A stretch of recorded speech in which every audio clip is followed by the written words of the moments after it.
For this session, I'll be focusing on the external factors for healthy homes, slightly more from a mental health point of view. So most of you might be familiar with this map from your early COVID days. I think in the start of the COVID-19 pandemic, probably for the first time ever, that we were really felt the importance of our house's locations, especially when we're stuck between our 2K and 5K radiuses. So I'm sure if you're like me, you spend a lot of time walking around your house and remembered all the cracks that are in your pavements. So how much of our environment actually affects our mental health and well-being? So this is a beautiful slide from International Wellbeing Institute, which explains it all. If you look at what impacts or determines our state of health and well-being, our physical and social environment has much more impact than our way of life, our medical care, and our doctors. So there are a few different contributors for how our environmental environment affects our mental health. First off, I'll be talking about the physical aspects. So, for example, a loud neighborhood can affect your sleep, which can be linked to having hypertension. And if you're working in that area, you might be less productive, and then you might lose focus and memory. Pollution and dirty environments can cause stress. For example, I was in Glasgow a couple of months ago, and then the state of the city was really appalling, and then it really made me stressed and probably agitated as well. And also extreme weather conditions, lack of protection. So every time it rains, you might say, how am I going to get to work if it floods? Next one is on how, from a social point of view, lack of safety in our neighborhoods, how that can affect your stress and anxiety. Experiencing stigma, racism, or prejudice in your neighborhood or community can contribute to these feelings as well, that you feel lack of safety in your homes. And then if you feel like you're not welcomed in your neighborhood, it's hard to make a home out of it.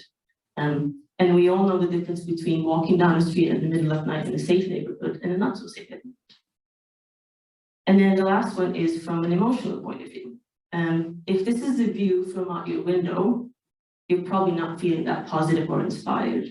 As Nick touched on previously, we need nature, and that's where we evolved. Exposure to plants and other natural environments is linked to decreased levels of blood pressure, depression and anxiety, increased attention capacity, better recovery from job stress and illness, and an increased psychological well-being and increased pain tolerance. For example, I used to live in Istanbul, which is a 20 million people city, and it's really busy, and then it's all apartments and narrow streets.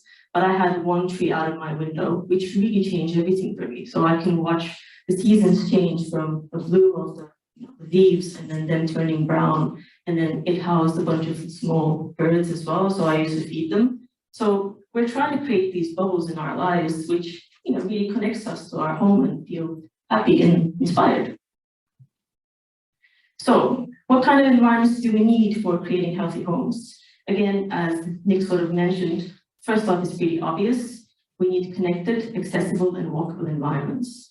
It's important what amenities we have around our homes. Our basic needs, a grocery store, a pharmacy, a park, a walking trail, post office, an ATM. And then, can we walk to these spaces safely? Do we need to have a car? And how much public transit is available? What's the bus schedules and train schedules? Are there safe cycle lanes where you don't have to go with the bus, which tend to be scary?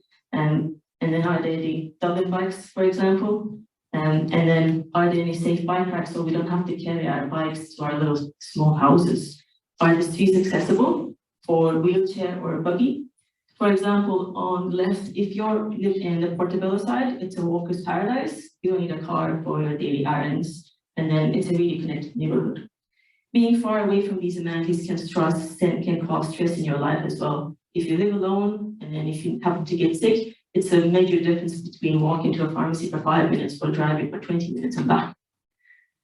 Also, if you have kids, having a playground close to your house might be a blessing. Same as a dog, they want to go out all the time and it's like, okay, I need to finish this, I'll take care of you later. But it's all of these little things that cause stress and anxiety, and then loss of focus as well if you're working. If your neighborhood is not walkable, you most likely tend to have a low level of daily movement as well. And low level of walking behavior is associated with poor physical and mental health. The next one I'd like to touch on is food environments. It basically means that the availability and access of food in your community and neighborhood. When healthy foods are not available, we tend to settle for foods that are high in calories and low in nutrition values. Hot food, chippers, crisps, I think we're all guilty of it. Poor nutrition is a major contributor of most preventable chronic diseases.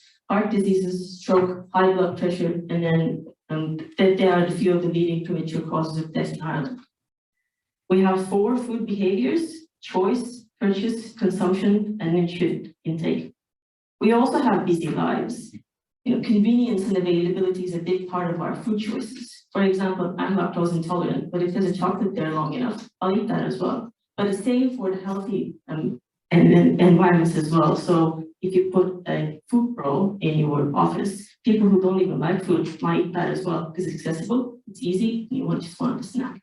They actually try this in our office and actually works. You can also relate to the fact that if you skip your weekly shopping on the weekend, it all goes sideways during the week because it's just easy not to have the other opportunities around you. Next up is from a community point of view.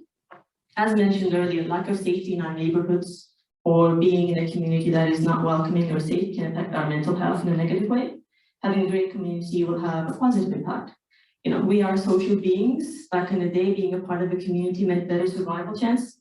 And without a strong desire to forge societal connections, it's unlikely that we ended up where we have. We thrive on engagement and then connections. Now I'm going to throw in some digitization into the mix. You probably don't notice, but the outdoor air quality fluctuates due to many factors all the time. Pressure, wind direction, fuel emissions, rush hours, wildfires. We may pay attention to the weather conditions because it immediately affects us. If it's raining, we feel wet. If it's sunny, we feel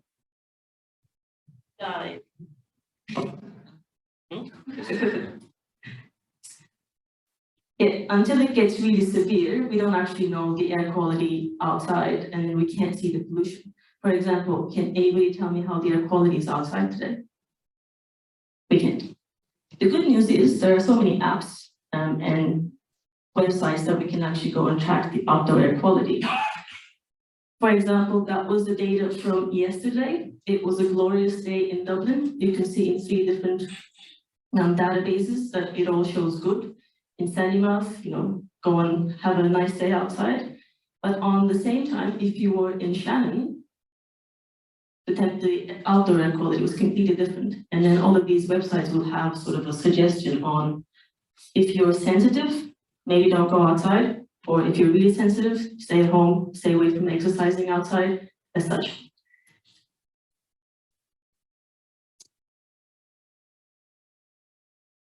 Again, as Nick mentioned, there are a couple of ways that we can tackle outdoor air quality, but it's through collaboration and it's a complex task.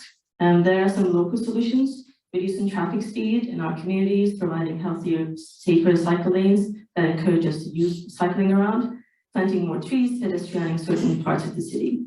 We can use the same strategy in our homes as well. We can first monitor and understand and how to enhance our indoor environmental quality. And that's why I brought a sample of an indoor air quality from my house. I'm not one of those who goes into every spaces that we are with my indoor air quality to make sure that it's safe. It's just for purposes of showing. It was a Christmas gift to myself. So you can actually go in and then it has so this is, even though the outside air was good yesterday, this was my indoor air quality per home. So you will see humidity was slightly up. So if you have this situation that the humidity is up all the time, you might think about getting a dehumidifier in your house, otherwise it might get mold issues. And then if you go to the website, from a dashboarding point of view, it also shows what the outdoor pollution is like, and then your radon, TVOCs, carbon dioxide, humidity, temperature, and pressure. So pressure is good to know because when there's no pressure, when there's high pressure, there is no wind. That means if you're naturally ventilated, you're less likely to flush out any of the pollutants. You can also get the sort of a historical data. So this is a monthly average, again, from my house. You can see on the 22nd, 24th, and 26th, I wasn't at home from the carbon dioxide levels. And then you can also get the peaks from, again, on the carbon dioxide levels. They occur every day around 5 a.m. and 9 a.m. That means if I sleep with the window slightly open, might be a good sort of quality for myself. And I think that's it.